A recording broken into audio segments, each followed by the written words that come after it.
نحمده ونصلي على رسوله الكريم أما بعد فأعوذ بالله من الشيطان الرجيم بسم الله الرحمن الرحيم Assalamu alaikum wa rahmatullahi wa barakatuh.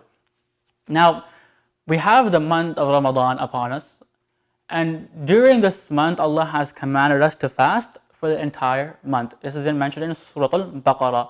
Now, of course we fast because Allah Azza wa Jalla has commanded it upon us.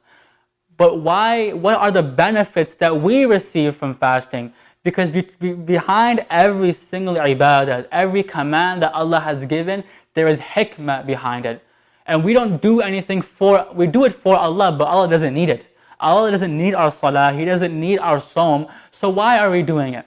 Now, when we are fasting the desires of our tongue, of our stomach from eating, and the desire of food and drink. Now, throughout the entire year, Allah Azza wa Jalla commands us to fast our hands, our tongue, our feet, our eyes, our ears, and the legs. The hands from touching that what is haram, the feet from walking to that which will lead to haram, the eyes for looking at haram, the tongue for saying haram. So this is the entire year, it has been made haram upon us. But during the month of Ramadan, this is when Allah adds two things that become haram. That if during Fajr to Maghrib, you have to fast now your desire to eat. You have to fast that desire.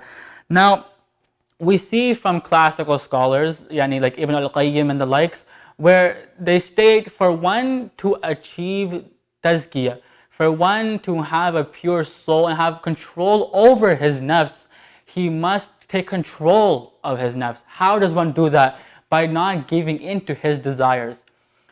For the food and the drink. Now they say for one to have tazkiyah, he should eat less, he should sleep less, and he should stay away from idle talk.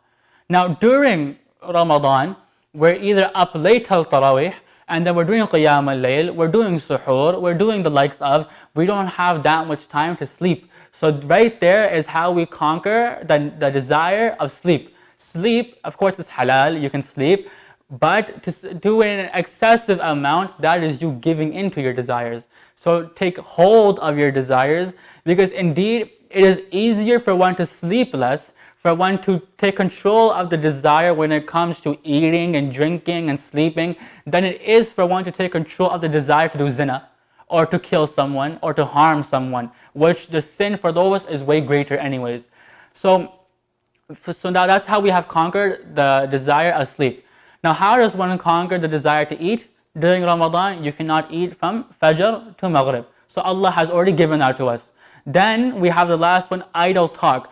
A fasting person should stay away from talking too much, as fasting, while you're fasting, speaking too much can lead to you saying something wrong.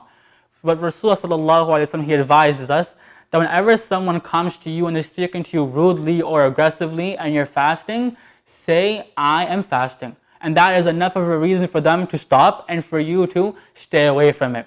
So for one to stay from idle talk, it's mustahab, it's recommended, it's permissible that one should stay away from idle talk while he is fasting.